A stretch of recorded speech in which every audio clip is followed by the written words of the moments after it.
वाह, क्या बात है मधुशाला की भी। कमाल करते हैं बच्चन साहब। लिख रहे हैं, औरों के सर 4 दिनों तक चढ़कर उतर गई हाला, औरों के हाथों में 2 दिन छलक छलक रीता प्याला।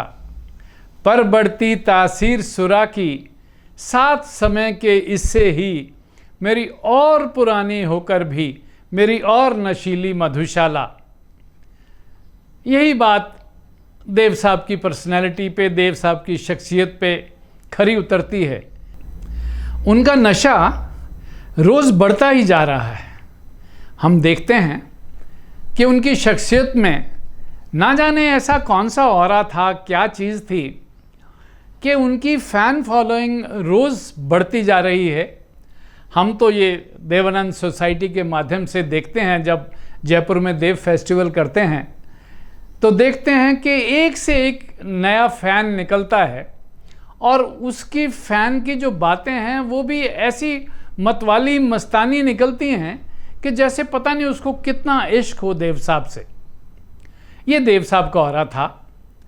और आज जब उनको इस दुनिया में आए 100 वर्ष पूरे होने जा रहे हैं, तब भी, और उनको तो गए हुए भी 10 वर्ष होने को हैं, लेकिन ये नशा है जो उतरता नहीं है।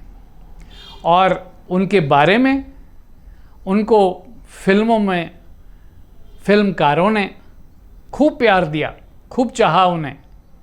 फिल्म देखने वालों ने कमाल का प्यार दिया उन्हें। उनके गीतों को रोज़ आज भी गुनगुनाते हैं लोग।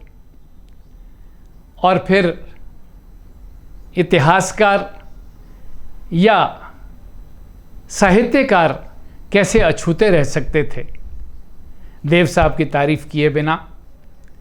खूब लिखा देव साहब पे लिखने वालों ने। आज हम मिलते हैं हमारे एक लिविंग लेजेंड जावेद अख्तर साहब से, जो न केवल मशहूर गीतकार हैं, न जाने उनके कितने गीतों को फिल्म फेयर अवार्ड मिल चुके हैं, एक बेहतरीन स्क्रिप्ट राइटर हैं और उनके लिखे हुए डायलॉग्स तो आज भी लोग दोहराते रहते हैं। तो वही जावेद साहब आज हमारे बीच में हैं और आज वो देवानंद साहब के बारे में क्या कहते हैं, आइए उन्हीं की ज़ुबानी सुनते हैं। दोस्तों, कभी कभी मुझे लगता है कि वक्त भी जैसे एक कन्वेयर बेल्ट है। लोग उस पर खड़े हुए हैं या चल रहे हैं, लेकिन कन्वेयर बेल्ट खुद भी चल रही है। लोग आते हैं, लोग जाते हैं। कामयाबी भी ऐसे ही है। कामयाब लोग होते हैं, मशहूर होते हैं, और उसके बाद वो फोकस से बाहर हो जाते हैं। फिर नए लोग आ जाते हैं, फिर जो चले गए उन्हें भूल जाते हैं लोग। लेकिन सबको नहीं भूलते। लोग वो याद रहते हैं अपना ज़माना गुजारने के बाद भी, जिन्होंने अपनी कामयाबी में सिर्फ कामयाबी नहीं, उसके अलावा भी कुछ दिखाया है। कुछ ऐसा काम किया है जो नहीं हुआ था।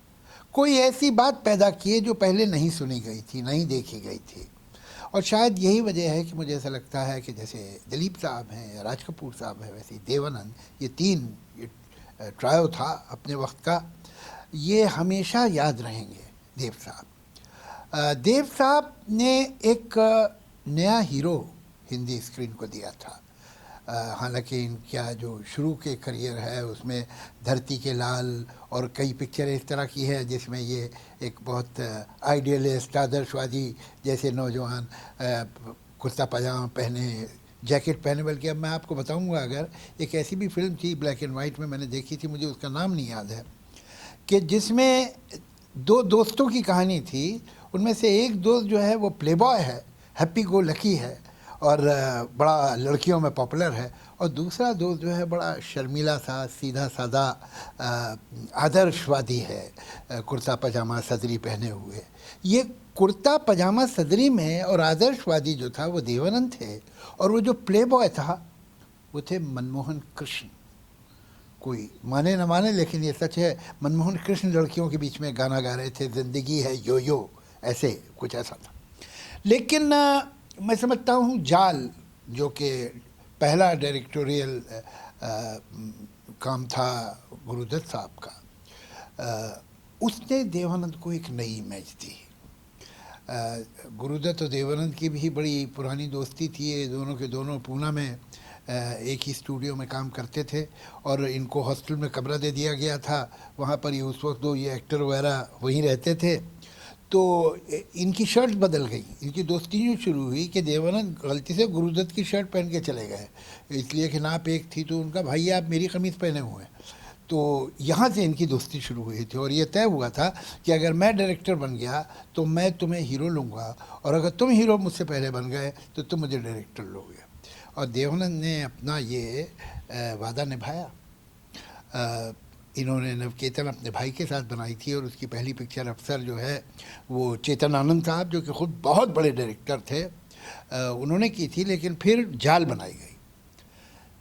जाल में गुरुदत्त ने वाकई दोस्ती का हक दूसरी तरह से अदा किया। एक तरफ तो देवानंद ने अदा किया था कि भाई उन्हें डायरेक्शन दे दी थी, लेकिन देवानंद को एक दूसरा कैरेक्टर, एक दूसरा स्टाइल दिया और वही धीरे धीरे डेवलप होता रहा। और उसमें फिर जो दूसरा मेजर कंट्रीब्यूशन है वो शायद है नासिर हुसैन का।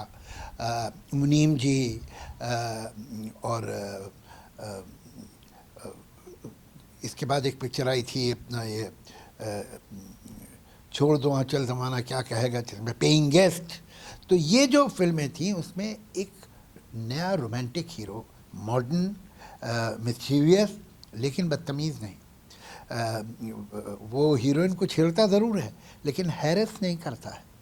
वो हीरोइन को परसू ज़रूर करता है लेकिन स्टॉकर नहीं लगता है।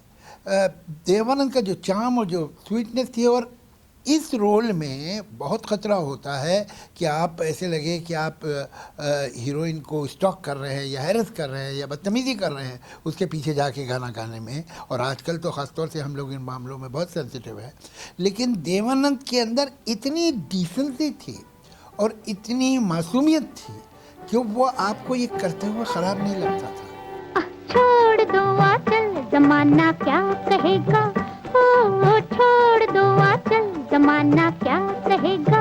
हा इन अदाओं का ज़माना भी है दीवाना, दीवाना क्या कहेगा। ओ छोड़ दो आंचल ज़माना क्या कहेगा। हा इन अदाओं का ज़माना भी है दीवाना, दीवाना क्या कहेगा। हा छोड़ दो आंचल ज़माना क्या कहेगा। और आपको मोहब्बत आती थी उस पर। एक स्टाइल जो है, मुझे याद है हमारे कॉलेज में तो दो ही तरह के लड़के होते थे, या तो जो दिलीप कुमार की तरह बाल बनाते थे या जो देवानंद की तरह बाल बनाते थे। देव साहब ने इतना अपनी जो परसोना था उनका, उसका इतना हिंदुस्तान में गहरा छाप छोड़ी कि चाहे वो कॉर्डरॉय की जैकेट हो, चाहे वो पुलोवर की आस्तीनें आधी चढ़ाई हुई हों और शर्ट बाहर के स्लीव नीचे हों, तरह तरह के उठे हुए कॉलर, पता नहीं क्या क्या, वो हर पिक्चर में एक ऐसी चीज़ ले आते थे, एक ऐसा अंदाज़ ले आते थे कि पूरा हिंदुस्तान का नौजवान उसकी नकल करता रहता था। उन्होंने न सिर्फ बहुत अच्छी फिल्में दी, बहुत अच्छे डायरेक्टर्स दिए। राज खोसला के साथ काम किया, नए डायरेक्टर के साथ, राज खोसला के साथ। चेतन साहब तो उनके भाई थे, बहुत अच्छे डायरेक्टर। लेकिन उसके अलावा अपने छोटे भाई विजय आनंद, जिन्हें हम गोल्डी आनंद के नाम से भी जानते हैं, उनको भी ब्रेक दिया। 9-2-11 बड़ी यंग एज में बनाई थी। तो ये देव साहब ने नवकेतन में बहुत अच्छा टैलेंट लाए, हीरोइंस बहुत बड़ी बड़ी, जीनत अमान समेत बहुत सारी, और डायरेक्टर्स लाए। और एक अजीब बात ये थी कि देवानंद की पिक्चर में म्यूज़िक हमेशा अच्छी होती थी। और उसके अलावा एक मॉडर्निटी जो थी, इस तरह की मॉडर्निटी जिसमें कोई क्रूड एज ना हो, कोई रफ एज ना हो, एक खूबसूरती हो, डिसेंसी हो और रोमांस हो। तो मुझे लगता है कि जब तक रोमांस है, जब तक अच्छी म्यूज़िक से लोगों को मोहब्बत है, जब तक लोगों को चार्मिंग लोग अच्छे लगते हैं, देवानंद उनको याद रहेंगे हमेशा। आंखों में सारी रात जाएगी, तुमको भी कैसे नींद आएगी। ओ खोया खोया चांद, खुला आसमान, आंखों में सारी रात जाएगी, तुमको भी कैसे नींद आएगी। ओ